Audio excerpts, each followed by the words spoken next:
Good morning, gang. Welcome to the lovely area of Chester Street. Down here for work today and about to just go on a nice little easy run along the river. It is just after 7 o'clock or just after 8 o'clock in the morning, maybe there or thereabouts, and it's race week. Who's excited for the Great North Run? Give us a little thumbs up. I cannot wait now. Getting far too excited. Didn't even think I was going to be that excited about it, but it's been a while since I've done a nice road race, and the Great North Run is just a top buzz. Don't know how many times I've done it now. Could be 5 or 6, could be more maybe. And so we're in the middle of our taper this week, and we will be just sharing a couple of tips that I normally do race week to get myself into the best position on the start line.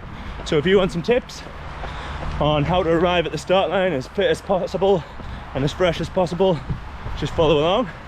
Here we go.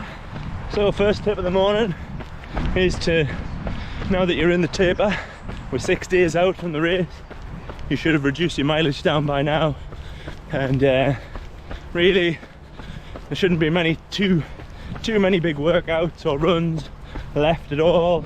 No long runs, just getting out maybe if you're a bit more of an experienced runner for a couple of easy jogs like I'm doing this morning. If you're a newer runner, then there'd be no harm in just resting up ahead of time.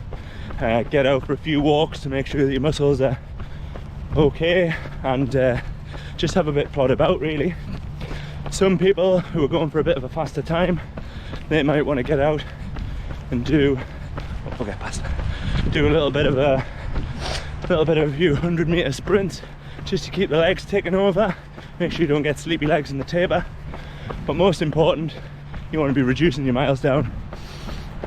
There's no benefit at this point, 6 days out, in trying to cram in and get any fitness. It's all about rest, all about getting in that mental space for running 13.1 beautiful miles around the northeast.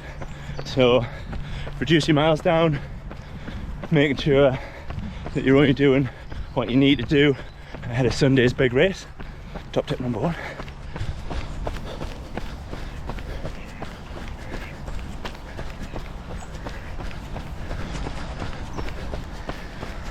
Some of them ducks have got the right idea. Top tip number 2, get enough rest and sleep. Sleep is your biggest friend this week.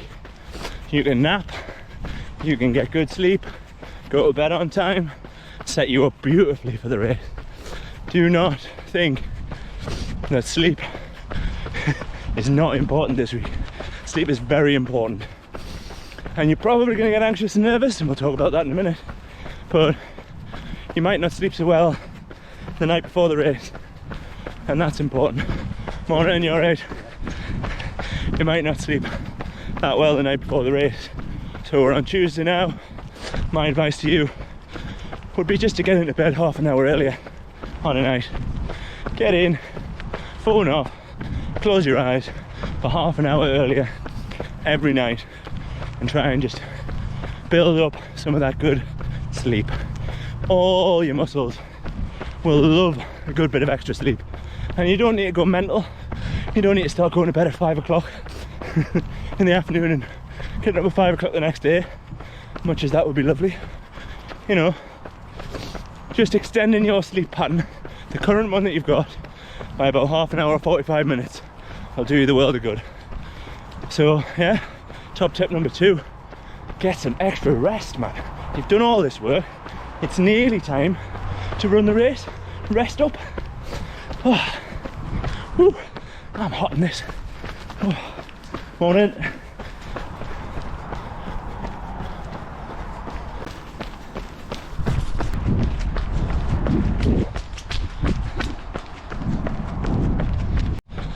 Now then, tip number 3. Know what I mean? Ah, yeah, so tip number bloody 3, drink water. It was in the last video, it's in this video. It's very important. drink bloody water. Make sure you're hydrated. And remember, if your wee is yellow and smelly, you don't have enough. And if you're going to the toilet every 5 minutes, you've got too much. But yeah, you're 6 days out now. Getting some hydration in you is a good idea. That includes cutting out the booze. Now, there'll be plenty enough time at the pubs at the end to get a few pints in after you've done all the hard work. But my big advice to you would be to not dehydrate your muscles by drinking this week and instead drinking water. Now, if you like a drink and you think it's going to help you go to sleep, one, scientifically that's not helping, it doesn't actually make you go to sleep, but that one can be picked up by Matthew Walker at a later date. But two, try a non-alcoholic brew. Have, you know, there's that many non-alcoholic beers out there on the market at the minute that really, this week, you want to be getting the water in you and you want to be avoiding the booze. I'm not sure if that's 2 top tips at one, but we'll just leave it as one. Now drinking, unless it's tap water, mate, bloody lovely council pop. And if you're in the northeast of England, why not sample some of our fine tap water? Yeah, it's all good. Drink water this week. Oh yes, the next tip is to eat normally. Don't be starting any fad diets this week. If I find out that you've been drinking skinny tea and coffee to try and shed some of that race weight, whoop, then I'm going to have at you. Don't be doing that. Just eat what you would normally eat. If you want to tweak it a little bit to add a few more carbohydrates in, great. But a week before the race is not a time to start adapting your diet. Really, you want to plan in a couple of nice meals ahead of time, and on the night before the race, if you're staying in Newcastle, you want to have your restaurant booked ahead of time to book in for somewhere nice to eat. Morning. Like, nothing worse than getting to a race venue night before a race and finding that all the Italian restaurants are fully booked. So eat what you would normally eat, book yourself in somewhere nice for a bit of scran on the Saturday night, Saturday afternoon, and yeah, enjoy your food ahead of time. No dieting this week, no overeating because you feel emotional. Just try and keep it steady. You've got 6 days out and you just need to keep things much the same when it comes to eating, in my opinion. Right, that's it for eating. Next top tip is that you're probably going to need to start mentally preparing for running the race. If you know you can run 13.1 miles, then that's not a problem. You know you're going to be there. You might be pushing for a time, but morning, you alright? Love dogs. You know, you need to start preparing a little bit for that. Round about now, 6 days out, it's very, very common for the nerves to start setting in. For you to start making purchases of things you don't need, start to worry overly about where you're going to get parked, where you're going to sleep, what's going to happen the night before, will I get to sleep, will I be able to run it? And these are really normal. The other thing that's really normal is for an injury to creep in, or for you to feel injured. Morning, you alright? To feel an injury coming on and for it to be okay on race day. So just know these are really normal things to happen before the race, and you just have to adapt as you need to. If you are injured, then please consider whether or not you can run it or not. You can turn up on the day and jeff it and walk it, and you might still enjoy it. But just take care. If you're worried about it, now's a good time to start just planning out the things that you can control about the race. So knowing where you're going to park at the start or the finish, knowing roughly how long it's going to take you, how many gels you might need, what bag you're carrying that in, where you're going to keep your mobile phone if you're keeping it on you, or if you're sending it with someone at the end. It's okay to be worried about the race, and it's okay to do a little bit of planning ahead of time. There'll be a lot of people who are anxious on the start line, and what I would say to you is it's very hard to distinguish between anxiety and excitement. So So as a psychological therapist, I work with a lot of people who are anxious. Sometimes it's actually excitement that they're struggling with. So I'd have you consider that you might be very excited about running the race, but also could be coming out as anxiety or nerves. And that's okay. I've run it many times, and I've ran a lot of races, and I'll still get some nerves on the start line. So it's all very normal. If you're planning on running with headphones on the day to help with that anxiety or nerves, then sounds great, lovely. I've seen myself do it, and I've seen myself also think that you shouldn't do it, because I've seen people fall over or get tripped up because they can't listen.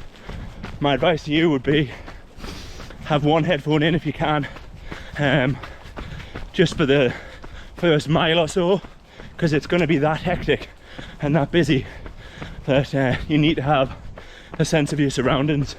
So you do what you need to do to feel comfortable on the day, but also just be conscious of the people around you, because they'll be very much in their zone and you need to just have an awareness.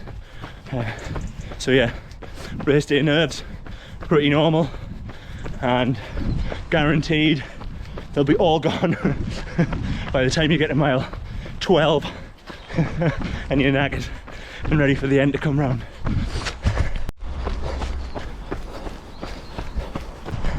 Next thing you want to be thinking about is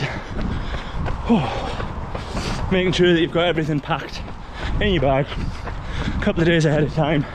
Not your water, obviously. Don't tell anyone I just pinched their apple. But that's breakfast there. Healthy breakfast sorted. We'll maybe do this skill when we're off the traffic. Right then, now we're away from the traffic. Look at that beautiful apple. Honestly, like, I cannot wait to get it right now. That is going to be a beautiful apple, mate. Beautiful. I'm a little bit obsessed with apples at the minute. For anyone that follows along on the channel, it's a good time of year for apples. So another tip for race day now is to be getting your kit ready ahead of time.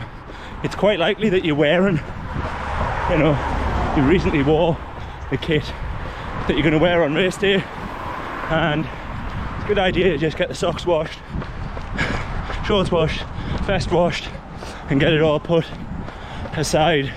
Maybe just put it in a little bag ahead of the day, and then you're ready. You're sleeping well, you're eating well, you're drinking plenty of water, you're getting rest, you're looking after yourself, you've got planned what you can plan, and you're accepting what you can't. Taper week really is all just about getting ready mentally and physically for the race. The Great North Run is going to be a great experience for a lot of you who are doing it for the first time. They're not going that way. And you need to absorb it. Set off slow and pick it up as you go along.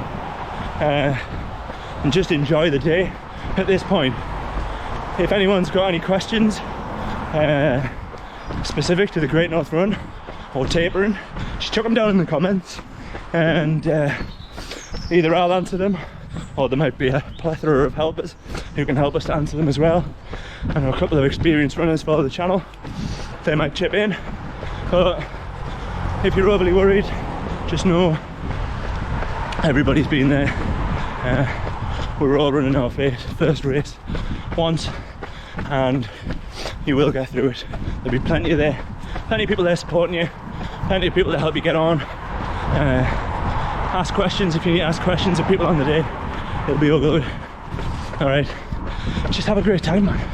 It is by far one of the friendliest runs that you'll ever do. I am being friendly this morning, aren't I? Saying hello to everybody. So yeah, take those tips, have a look at my other videos. Let this person across. They might be linked to this one, if I can get that to do. Have a look at that. And yeah, I'll be there on race day, zone A, orange I think. So if anyone wants to be running around the 1:30 mark, then let's all tag on with the 1:30 pacer. I'll be bringing the GoPro. We'll get a little bit of footage and just enjoy it. Let's go. Come on! I'm ready, like. Why is it only Tuesday? It needs to be Sunday already. Hurry up, Dave. Right. Thanks for watching. I'll see you on the next one. Oh, that was a beautiful apple. Yogi, yogi, yogi! Oi, oi, oi!